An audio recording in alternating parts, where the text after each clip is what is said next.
तो अच्छा जी, फिर परचेजिंग पावर आपकी गिर रही होती है, कॉस्ट ऑफ लिविंग आपकी बढ़ रही होती है। ठीक है।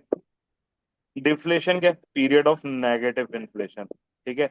नेगेटिव इन्फ्लेशन क्या, आप इसका वाइस वर्सा कर लो। इन्फ्लेशनरी गैप क्या है, increase in demand, increase in prices की तरफ जा रहे हैं, रिसोर्सेज जो है वो फुली एम्प्लॉयड हो चुके हैं। ठीक है।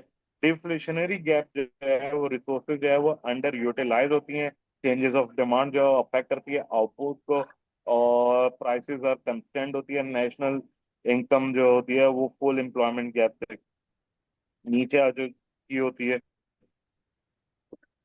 स्टैग्लेशन क्या है, कॉम्बिनेशन ऑफ हाई इन्फ्लेशन और हाई एम्प्लॉयमेंट, इसको आप स्टैग्लेशन कहते हैं। अफेक्ट्स ऑफ इन्फ्लेशन क्या है। अच्छा जी, इन्वेस्टमेंट जो है वो डिस्करेज हो रही होती है यहाँ पे, एडवर्स बैलेंस ऑफ पेमेंट्स और आ रहे होते हैं, एक्सपेंसिव एक्सपोर्ट्स हो जाती हैं, हाई इन्फ्लेशन हो जाती है, मिस एलोकेशन ऑफ रिसोर्सेज हो रही होती है। अच्छा जी, सोशल अनरेस्ट आ जाता है सोसाइटी में, डिस्ट्रीब्यूशन ऑफ वेल्थ की बारी आ रही होती है, erosion real value of savings की तरफ चले जाते हैं, रिड्यूस कर देते हैं वैल्यू ऑफ डेथ को, रीडिस्ट्रीब्यूट करते हैं टैक्स पेयर्स को, गवर्नमेंट को, प्रोग्रेसिव टैक्स सिस्टम। इन्फ्लेशन की रीजंस क्या, demand pull cause by excess AD to, AD आ जाता है, और कुछ गुड्स रह जाती हैं। ठीक है। अच्छा जी, कॉस्ट पुश, राइजिंग प्रोडक्शन है कॉस्ट में, लेबर कॉस्ट बहुत बढ़ रही है, initial cause of cost push inflation जो है, अब इसमें इंटरनल प्रेशर ऑफ राइजिंग आ रहा होता है। अच्छा जी, एक्सटर्नल में जी इंपोर्ट प्राइसेस आपकी बढ़ रही होती हैं, डिवैल्यूएशन ऑफ करेंसी हो रही होती है, जैसे पाकिस्तान में बहुत ज्यादा हो रहा है। ठीक है। इंपोर्टेड, इसके अंदर हाई रिलायंस होता है इंपोर्ट पे, और वीक नेशनल करेंसी होती है, मॉनेटरी में ओवर एक्सपेंशन हो रहा होता है मनी सप्लाई का, एक्सपेक्टेशंस में एग्जांपल एंटिसिपेशन हो रही होती है राइजिंग प्राइसेस की, डिमांड हायर होती है वेजेस वगैरह की। पॉसिबल सॉल्यूशंस क्या है जी, रिड्यूस करो एग्रीगेट डिमांड को, example tax rise, government spending में कम करें, इंक्रीज करें इंटरेस्ट रेट्स को, एग्रीमेंट करें ट्रेड यूनियन के साथ कि जी ज्यादा वेजेस डिमांड नहीं करेंगे। ठीक है। इंकरेज करें फर्म्स को कि जी डोमेस्टिक प्रोडक्ट्स की तरफ जाएं। ठीक है। अपनी करेंसी को स्ट्रेंथन करें, रिस्ट्रिक्ट करें ग्रोथ को, मनी सप्लाई को प्रिंट करें, नोट प्रिंटिंग, अपनी नोट प्रिंटिंग कम कर दें, इंक्रीज कर दें इंटरेस्ट रेट को, प्राइसेस और इनकम पॉलिसी अपनी मेंटेन करें। अच्छा भाई, अनएम्प्लॉयमेंट जो है वो कैलकुलेट होती है percentage of unemployed compare to the total work force. ठीक है। Percentage of unemployed divided by total work force. Problems क्या है अनएम्प्लॉयमेंट की भाई, बेनिफिट्स ऑफ अनएम्प्लॉयमेंट, गवर्नमेंट को जो है वो टैक्सेस बढ़ाने पड़ते हैं, क्राइम बढ़ जाएगा सोसाइटी सोसाइटी में, हेल्थ सोसाइटी की गिर जाएगी, फैमिली ब्रेकडाउन होंगे, रिस्क इकोनॉमिक ग्रोथ होगी, अनएम्प्लॉयड जो है ग्रेजुअली अपनी स्किल्स लूज कर जाएंगे, इंक्रीज होगी इनकम इनइक्वालिटी सोसाइटी में। कैटेगरीज क्या होती हैं अनएम्प्लॉयमेंट की, एक होती है फ्रिक्शनल, जो कि पीपल लोग जो हैं वो चेंज कर लेते हैं अपनी जॉब को नॉर्मली और शॉर्ट टर्म पे। फिर एक सीजनल होती है, जो कि प्रेडिक्टेबल साइकिल होता है, फॉर एग्जांपल भाई टूरिज्म का सीजन नहीं है तो टूरिज्म के लोग फिर घर बैठे हुए होंगे। Real wage power of unions के जी, wage artificially high reducing number of jobs होती हैं इसमें। अच्छा जी, फिर होती है साइक्लिकल, जिसके अंदर मेनली इनसफिशिएंट डिमांड की वजह से ये काम होता है। फिर एक होता है स्ट्रक्चरल, जो कि इसके अंदर स्ट्रक्चरल इकोनॉमिक चेंज आ रहा होता है कि जी मैन्युफैक्चरिंग में डिक्लाइन आ गया। टेक्नोलॉजिकल, कि भाई टेक्नोलॉजी ही एकदम से चेंज हो गई तो आपकी इंडस्ट्री बैठ गई। आप अफेक्ट ऑफ अनएम्प्लॉयमेंट किस तरह करोगे, फंड रिटेन स्कीम्स लेकर आओगे, इम्प्रूव करोगे information for job vacancies, aids और ग्रांट्स इंडस्ट्रीज की आप बढ़ाओगे, बिजनेस स्टार्टअप एडवाइस और इनिशियल लोन्स दोगे। ठीक है। इंकरेज करोगे लेबर मोबिलिटी को, डीरेगुलेट करोगे लेबर मार्केट को। अच्छा जी, बैलेंस ऑफ पेमेंट जो है उसके अंदर क्या है, सारी transaction between resident of the country और overseas resident during the period, यानी कि जो कि डिफरेंस आ रहा है पेमेंट्स का between the residents of the country और जो आउटसाइडर्स होते हैं उनके दरम्यान। बैलेंस ऑफ पेमेंट जो है वो थ्री पार्ट में डिवाइड हो रहा होता है। Current account balance of payment जो है इन गुड्स इज ऑफन रेफर्ड होता है balance of trade, value in pound sterling, export less goods imported. Balance of trade जो है रेफर्ड हो जाता है इनविजिबल बैलेंस है। कैपिटल अकाउंट इंक्लूड करता है transfer of capital by government foreign and businesses individual, for example migrant workers. अच्छा जी। Financial account record flow करता है capital both short term and long term investment. Balance of payment deficit करता है excessive growth को, aggregate monetary demand को, over valued करता है exchange rate को, हाई डोमेस्टिक इन्फ्लेशन को डिप्रेस कर देता है export market, falling export prices, significant increase in prices, essential import. अच्छा जी। कॉन्सिक्वेंसेस क्या होता है, बैंक डिपेंडेंस होती है बोरिंग पे अब्रॉड, गवर्नमेंट जो है वो सेल कर देती है अपने assets, lead devaluation of currency की तरफ ये जा रहे होते हैं। किसको इस सिचुएशन को रेक्टिफाई किस तरह कर सकते हैं, एक्सपेंडिचर को कम करें, स्ट्रेटेजी जैसे कि डोमेस्टिक डिमांड बढ़ाएं और इंपोर्ट डिमांड को रिड्यूस करें। स्विचिंग पॉलिसी इंकरेज करे एक्सपेंडिचर और डोमेस्टिक प्रोडक्ट्स और रेदर देन इंपोर्ट गुड्स, ठीक है। अच्छा जी, फिस्कल पॉलिसीज जो है वो कंसर्न होती हैं गवर्नमेंट स्पेंडिंग और टैक्सेशन के ऊपर, ठीक है, और गवर्नमेंट बोरिंग के ऊपर। गवर्नमेंट जो है वो बजट डेफिसिट होती है जब, तो इसका मतलब ये है कि आपकी स्पेंडिंग ज्यादा है और टैक्सेबल इनकम आपकी गवर्नमेंट की कम है। तो फिस्कल पॉलिसी जो है वो हेल्प करती है कि जी वो स्मूथ करे साइक्लिकल फ्लक्चुएशंस को, एग्रीगेट करे मॉनेटरी डिमांड को और रेफर करे ऑटोमेटिक साइक्लिकल स्टेबलाइजर। अच्छा जी।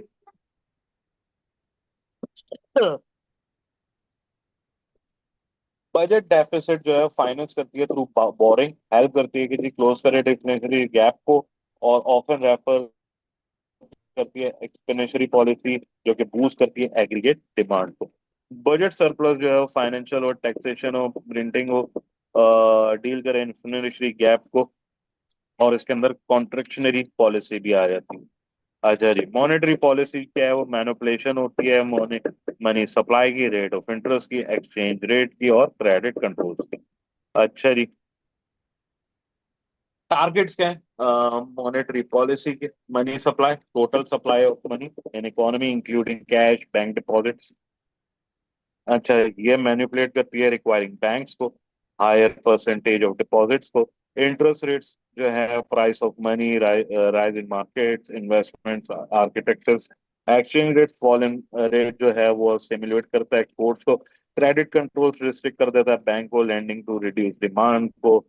थ्योरीज जो कि मैनेज करती है इकोनॉमी को, क्लासिकल व्यू है, कहता है कुछ भी ना करो वेले बैठे रहो, वो कहता है ना जो कुछ नहीं करते वो भी कमाल करते हैं, तो बैठ गया बस कमाल करो। फिर इकोनॉमी जो कि ऑटोमेटिकली मूव करेगी इक्विलिब्रियम को फुल एम्प्लॉयमेंट की तरफ।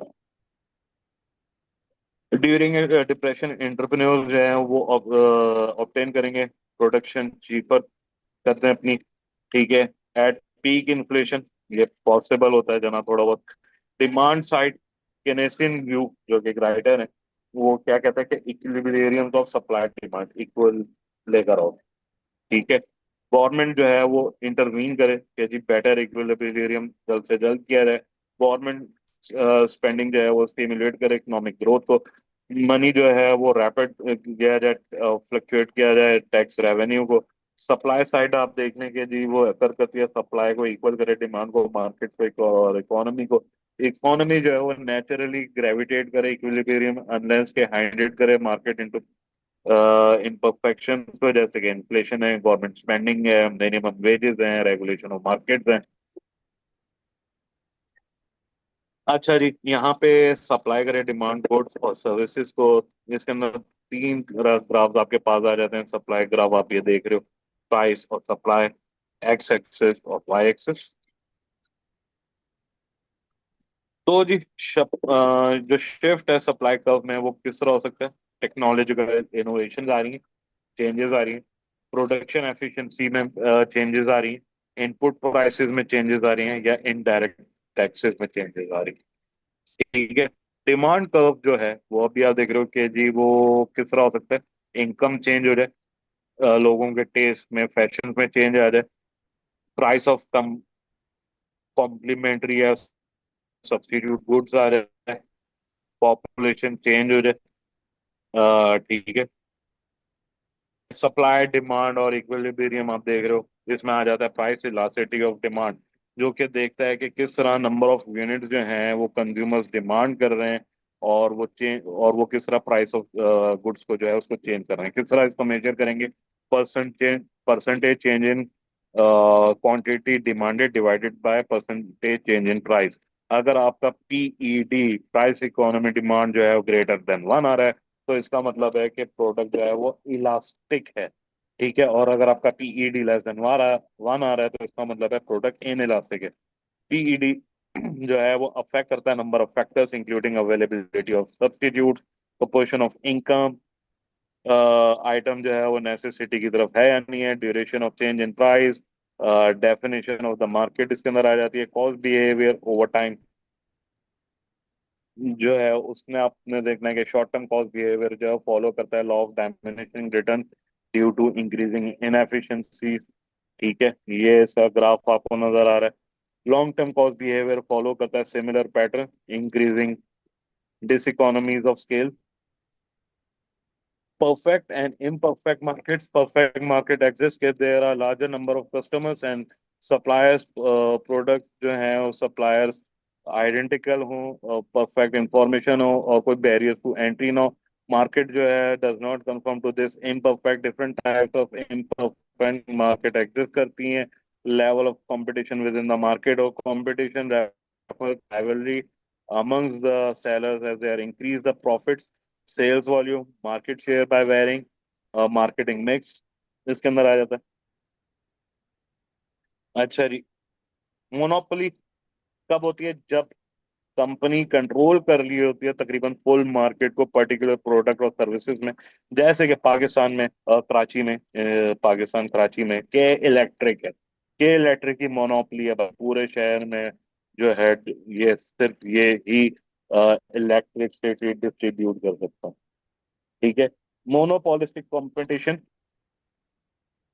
ये मार्केट यहाँ पे बिजनेस जो है इसके बहुत सारे कॉम्पिटिटर्स हैं, लेकिन हर कोई जो है वो समवट प्रोडक्ट जो है वो डिफरेंशिएट करके दे रहा है। फॉर एग्जांपल, रेस्टोरेंट जो हैं वो एक मार्केट में है, लेकिन हर रेस्टोरेंट जो है वो अट्रैक्ट कर रहा है सेम कस्टमर्स को, लेकिन हर कोई डिफरेंट मेन्यू ऑप्शंस जो है वो दे रहा है।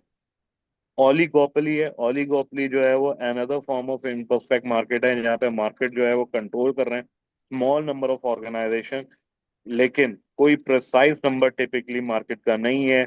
और 2 to 6 डिफरेंट फर्म्स हैं जो कि पूरी मार्केट को चला रही हैं। बेसिकली डेयरी प्रोडक्ट्स में है, जैसे पाकिस्तान में देखें, ऑल्फर्स है, मिल्क पैक है, डे फ्रेश है, कुछ 4 5 ही है जो इसको लेके चल रहे हैं।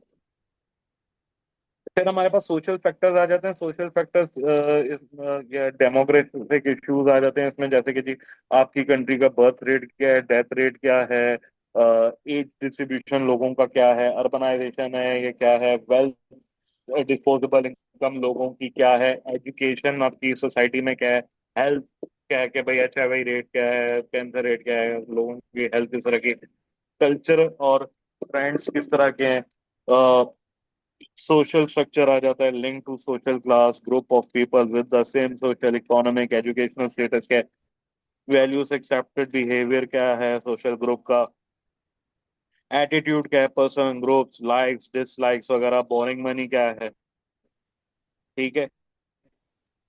टेस्ट क्या है, individual personal preferences, pattern of choice, housing example affordable homes, social workers, employment example child care provisions वगैरह क्या है, health care, ban on smoking public places पे ना हो, जैसे कि यूके में गया है कि जी पब्लिक प्लेस में आप खड़े होकर सुट्टा नहीं लगा सकते।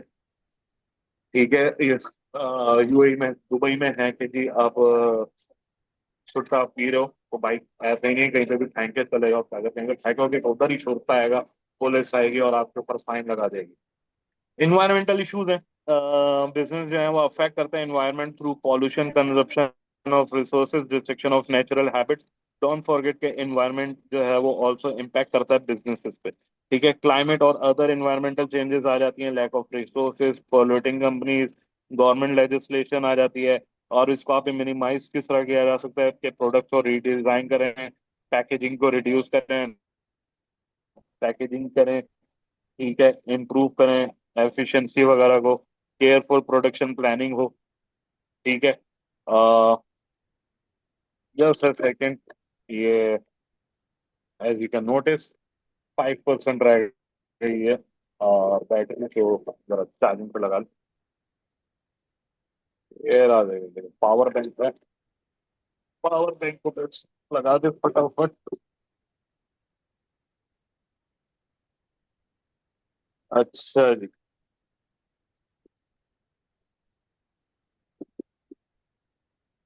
चलो।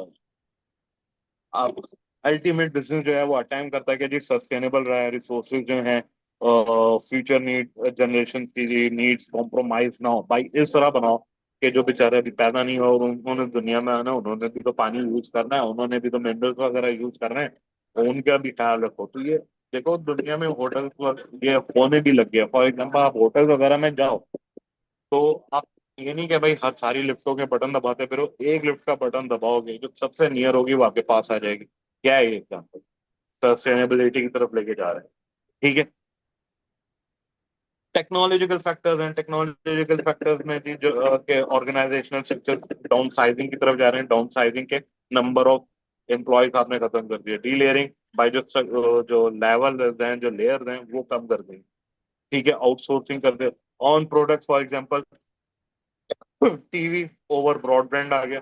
ठीक है, अब हर कोई चैनल थोड़ी देख रहा होता है भाई, यूट्यूब पे एयर वाई देख लो, उस पे शेयर अच्छा चल रहा है भाई। ठीक है, और production processes example automation, better scheduling on society, e commerce, home working की तरफ चले जाओ रादर देन के लिए 9 to 6 जॉब करो।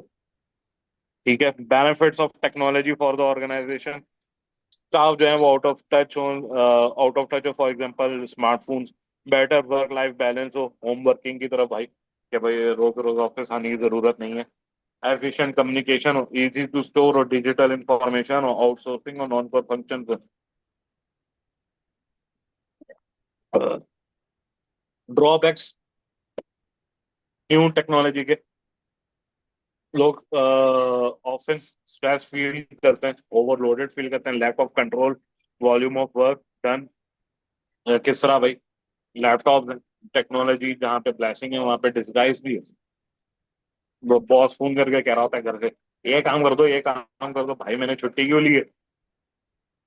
तेरा काम करने के लिए, मैं ऑफिस ही ना आया था।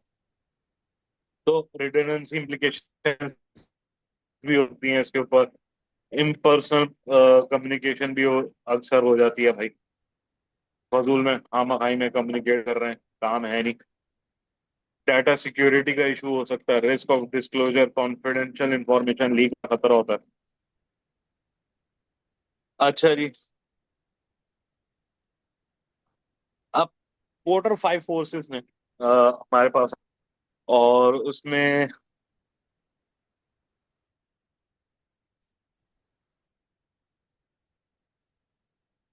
ये बता रहा होता है ये कि एक इंडस्ट्रियल किस तरह है। ठीक है, अब इसके देखो ये power of power of suppliers, threat of new entrants, threat of substitutes, और फिर ओवरऑल आपको राइवलरी का पता चलता है। किस तरह पता चलता है, चलो देखते हैं। एक लेट से अकाउंटेंसी है।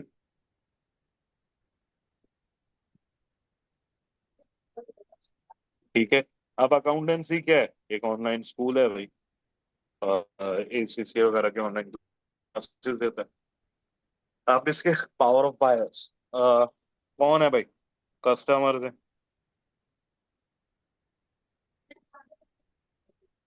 इसके कस्टमर्स कौन है भाई? स्टूडेंट्स हैं, स्टूडेंट। अब इसके स्टूडेंट्स हैं भाई, तो इनके लिए अब आप सबसे पहले देखोगे स्विचिंग कोर्स। स्विचिंग कोर्स भाई, अकाउंटेंसी है, बहुत सारे और दूसरे ऑनलाइन स्कूल्स हैं, फिजिकल कॉलेजेस हैं, वगैरह वगैरह। तो अब वो आएगा मेरे से आके कहेगा सर कोई डिस्काउंट, मैं कहूंगा नहीं। वो अपने चार दोस्तों को कॉल करेगा, भाई इधर से नहीं पढ़ना, चलो दूसरे इंस्टीट्यूट चलते हैं, उठेगा चला जाएगा। एडमिशन क्या है? जीरो। तो बार्गेनिंग पावर ऑफ बायर क्या हुई? पावर ऑफ बायर क्या हुई? हाई हो गई। ठीक है, पावर हाई हो गई। अब पावर ऑफ सप्लायर, भाई पावर ऑफ सप्लायर्स में बीपीपी है, कैप्लन है, एसीसी स्टडी हब है ना। इजीली अवेलेबल है, जाऊंगा दुकान से लूंगा, खरीद लूंगा कोई। वो मेरे से हाई डिमांड वगैरह कर नहीं सकते। लो हो गई। ठीक है। थ्रेट ऑफ सब्स्टिट्यूट्स, भाई अगर एसीसीए नहीं है तो सीए है, आईसीएडब्ल्यू है, सीमा है, एवन एमबीबीएस है, एलएलबी है। बहुत सारे सब्स्टिट्यूट हैं, आराम से जाया जा सकता है। ये भी high. Threat of new entrants, low investment चाहिए भाई। अगर फिजिकल कॉलेज खोलना है तो एक कमरा लो, कुछ कुर्सियां वाला व्हाइट बोर्ड लगाओ। लॉ एंड रेगुलेशन को बहुत ज्यादा है नहीं, तो थ्रेट ऑफ न्यू एंट्रेंट्स भी ज्यादा है। तो ओवरऑल राइवलरी आप देखो क्या है, ज्यादा है। ठीक है। अब इसी तरह एक और इंडस्ट्रीज के ऊपर अप्लाई कर लेते हैं।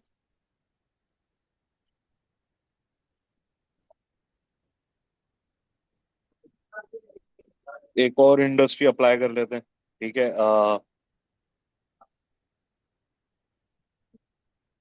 लेट से एमिरेट्स है, एयरलाइंस। एयरलाइंस के ऊपर करते हैं। ठीक है। पावर ऑफ बाय कौन है? पैसेंजर है, क्या करेगा? एजेंट को कॉल कर लेगा, वेबसाइट पे जाएगा और अपना डिसीजन ले लेगा, तो स्विचिंग कॉस्ट कम है। तो क्या करेगा? पावर ऑफ बायर क्या हो गई? ज्यादा। पावर ऑफ सप्लायर्स, भाई एमिरेट्स के लिए या तो बोइंग है या एयरबस है। ठीक है। तो भाई वो दो हैं, उनकी बदमाशी ज्यादा है। ज्यादा है पावर ऑफ सप्लायर भी। थ्रेट ऑफ सब्स्टिट्यूट, भाई अगर प्लेन नहीं है तो आप शिप से चले जाओ, आप ट्रेन से चले जाओ, आप कार से चले जाओ, आप बस से चले जाओ। तो थ्रेट ऑफ सब्स्टिट्यूट भी ज्यादा है। थ्रेट ऑफ न्यू एंट्रेंट, भाई हाई इन्वेस्टमेंट चाहिए, बहुत ज्यादा लो लॉज एंड रेगुलेशन है, हर कोई नहीं घुस सकता काम में। तो ओवरऑल राइवलरी क्या हुई? ज्यादा हो गई। ठीक है। सो इस तरह आपका ये पोर्टर फाइव फोर्सेस काम करता है। ठीक है। सो इसकी डेप्थ में मैं चला गया था। Porter value chain, porter value chain को बेसिकली आप देखो क्या बता रहा है, कह रहा है कि एक ऑर्गेनाइजेशन है तो उसकी कुछ प्राइमरी एक्टिविटीज है और कुछ उसकी सपोर्टिंग एक्टिविटीज है। प्राइमरी एक्टिविटीज में आपकी एक आ जाती है inbound logistics. Inbound logistics, inbound logistics कि जी ऑर्गेनाइजेशन में जो रॉ मटेरियल वगैरह आना है, रॉ मटेरियल या इन्वेंट्री आनी है, उसको जो स्टोर करना है, वो इस चीज को देखता है। ठीक है। ऑपरेशन, जो आपके डेली बेसिस के ऑपरेशन है, आपकी प्रोडक्शन वगैरह हैं, ये इसको देखते हैं। आउटबाउंड लॉजिस्टिक्स, जो कि आपकी डिस्ट्रीब्यूशन है, यानी कि कैरेज आउटवर्ड है कि जी प्रोडक्ट्स आपकी बाहर जानी है, यहाँ से वेयर हाउस से उठेंगी, रिटेलर के पास जाएंगी और तब उसकी कंज्यूमर वगैरह के पास किस तरह जाएंगी, ये आउटबाउंड लॉजिस्टिक्स देखता है। फिर मार्केटिंग एंड सेल्स, भाई कहाँ कहाँ मार्केटिंग करनी है, किस तरह सेल्स करनी है, उसको देखता है। फिर सर्विसेज, आफ्टर सेल सर्विसेज, भाई कस्टमर की कंप्लेन और उसकी रिपेयरिंग वगैरह, ये उस चीज को देखेगा। फर्म इंफ्रास्ट्रक्चर, ओवरऑल ऑफिस के स्ट्रक्चर को देखता है। Human resource management, by hiring, firing, recruitment, training, इसको देखेगा। टेक्नोलॉजी डेवलपमेंट, ओवरऑल आईटी किस तरह क्या क्या आईटी डेवलपमेंट करनी है, किस तरह मेंटेन रखना चाहिए। प्रोक्यूरमेंट, सारी जो परचेजेस है, जरूरी नहीं है कि इन्वेंट्री या रॉ मटेरियल वगैरह, जो भी परचेजिंग वगैरह ऑर्गेनाइजेशन में हो रही है ये उसको देखेगा, देखता है। ठीक है। तो देखो वो भी बात करी है, receiving, handling, distribution, inputs to the production systems. ठीक है। Operations convert resources input into final product वगैरह वगैरह, ठीक है। आउटबाउंड लॉजिस्टिक्स के स्टोरिंग द प्रोडक्ट, फिर उसको डिस्ट्रीब्यूट करना है कस्टमर्स में, पैकेजिंग वगैरह, उसकी टेस्टिंग, उसकी delivery, marketing and sales, informing customers about the customers, किस तरह उसका बाय करना है, सेल्स एडमिनिस्ट्रेशन वगैरह, services, installing products, user training, maintaining, repairing them, ठीक है। Procurement, how the resources are purchase, acquiring materials और कंपोनेंट्स, ठीक है। Technology development includes research development, process automation, product design, resource utilisation. फिर human resources के किस तरह एक फर्म में जो है वो मैनेज कर रहे हैं, रिक्रूटमेंट, ट्रेनिंग वगैरह, एक फर्म इंफ्रास्ट्रक्चर ऑर्गेनाइज किस तरह करना है, प्लान किस तरह करना है, फाइनेंस किस तरह करना है, और क्वालिटी कंट्रोल। देखा ये सारा ऑफिस वर्क की सारी चीजें इसके अंदर आ गई। आगे आ जाए भाई, सॉट एनालिसिस। सॉट एनालिसिस जो है, एक बिजनेस जो है अगर आप कर रहे हैं तो उसके अंदर जी सारे एनालिसिस, ओवरऑल इसके अंदर एक्सटर्नल और इंटरनल दोनों चीजें आ जाती हैं, ठीक है। ये अंडरस्टैंड करते हैं कि की इश्यूज इंटरनली और एक्सटर्नल एनवायरनमेंट दोनों इसके अंदर मिक्स होकर आ जाते हैं। स्टॉट, S S stand for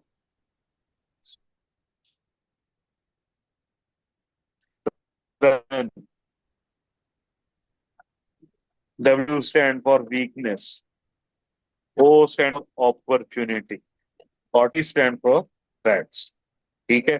strengths आपकी क्या होती हैं? स्ट्रेंथ्स और वीकनेस ये क्या है भाई? इंटरनल, ये इंटरनल है। स्ट्रेंथ क्या है आपके? इंटरनल पॉजिटिव्स हैं। वीकनेसेस क्या है आपके? इंटरनल वीकनेस नेगेटिव्स हैं। अपॉर्चुनिटी क्या है आपकी? एक्सटर्नल पॉजिटिव्स हैं। और थ्रेट्स क्या है आपकी? एक्सटर्नल नेगेटिव्स हैं, ठीक है। तो स्ट्रेंथ्स जैसे कि वो चीजें जो हम लोग जबरदस्त कर रहे हैं, अच्छी कर रहे हैं, ठीक है। वो चीजें जो हम अच्छी कर रहे हैं और कॉम्पिटिटर्स अच्छी नहीं कर रहे। मेजर सक्सेसेस क्या है हमारी? जैसे कि ब्रांड रेपुटेशन, हमारे की वर्क वर्क फोर्स वगैरह, ठीक है। वीकनेसेस क्या है जो कि हम लोग अच्छी नहीं कर रहे या दूसरे अच्छी कर रहे हैं, हम नहीं अच्छी कर रहे हैं, हमें बेहतर करनी चाहिए। हमारे major failure, high turn over है, प्रोडक्शन में फेलियर है वगैरह वगैरह। अपॉर्चुनिटीज के यार कोई फेवरेबल लॉस वगैरह आ रहे हैं जिसका हम लोग कॉम्पिटेटिव एडवांटेज उठा सकते हैं, ठीक है, जो कि फ्यूचर में हमारे लिए बेहतर हो सकती हैं। ये अपॉर्चुनिटीज हैं एक्सटर्नल पॉजिटिव। थ्रेट्स जो कि फ्यूचर में जाके चीजें हमारे लिए बेकार हो सकती हैं, जैसे कि टैक्स रेट्स बढ़ने वाले हैं या लॉस खराब होने वाले हैं वगैरह, लॉस अनफेवरेबल आने वाले हैं, मतलब, ठीक है। तो आई होप क्लियर है यहाँ तक। अब अब हम लोग स्टार्ट करेंगे नया area, corporate governance, ethics and social responsibility.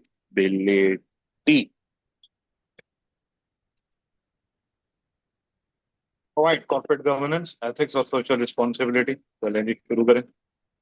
Ethics, ethics जनाब, एथिक्स क्या है जो कि एनालाइज करके देता है आपको, आपको मोरल बिहेवियर को, आपको डिफरेंस बताता है राइट एंड रॉन्ग, ठीक है। एथिक्स हमारे लास्ट प्रॉफिट सल्लल्लाहु अलैहि वसल्लम से बेहतर कौन सिखाएगा। लेकिन एक सवाल अब ये भी बनता है कि यार पढ़ने आए थे financial accounting, management accounting, audit, tax, financial reporting, ये क्यों पढ़ा है? क्योंकि भाई आप प्रोफेशनल अकाउंटेंट बनने जा रहे हो, आप पब्लिकली रिस्पॉन्सिबल होगे। अगर आप कुछ गलत कर गए तो आपका नाम भी बदनाम होगा, प्रोफेशन का नाम भी बदनाम होगा, इसलिए आपको एथिक्स सिखाया है, ठीक है। तो एथिक्स जो है वो एक सिस्टमेटिक स्टडी है जो कि पर्टेन करती है बिजनेस इंडस्ट्री रिलेटेड एक्टिविटीज को, ठीक है। अप्रोचेस क्या है एथिक्स की जी? कंप्लायंस बेस्ड अप्रोच होती है कि ऑर्गेनाइजेशन एक्ट करें according to the laws and regulations जो भी चल रहे हैं इंडस्ट्री के और कंट्री के, ठीक है। एक इंटीग्रिटी बेस्ड अप्रोच होती है कि एम्फेसाइज होती है, मैनेजरल रिस्पॉन्सिबिलिटी होती है कि एथिकल बिहेवियर रखें, कंसर्न रखें फॉर द लॉ, ठीक है। अदर अप्रोचेस एथिकल डायलेमास की क्या होती है? कॉन्सिक्वेंशलिस्ट, कि जी डिसीजन जो है वो राइट एंड रॉन्ग की बेसिस पे होता है, डिपेंडिंग होता है कि क्या कॉन्सिक्वेंसेज होंगे, कॉन्सिक्वेंसेज को देखना है। अब इसमें दो चीजें और आ जाती हैं, ईगोइज्म और यूटिलियरिज्म, ठीक है। ये प्लूरिस्ट आ जाता है। प्लूरिस्ट क्या है? डिसीजन जो है वो कैटर किया जाता है कि needs of the stakeholders को देखते हुए आपने डिसीजन लेना है, देखना है कि कितने लोगों को सीरियसली वो चीज इम्पैक्ट कर सकती है। फिर रिलेटिविस्ट होती है कि क्या एक्शन जो है वो सही है या गलत है, डिपेंड के सर्कमस्टेंसेस को देखते हुए आप डिसीजन लेते हो। एब्सोल्यूटिस्ट क्या होता है कि कुछ एक्शन जो हैं वो इनहेरेंटली रॉन्ग होते हैं, जैसे कि चोरी करना, डकैती मारना, किसी का कत्ल कर देना, उसको गलत ही माना जाएगा रिगार्डलेस ऑफ द सर्कमस्टेंसेस के क्या सर्कमस्टेंसेस है, आपने क्यों करा। ठीक है, यहाँ पे कॉन्सिक्वेंसेज ऑफ एक्शन को आप इग्नोर करते हैं।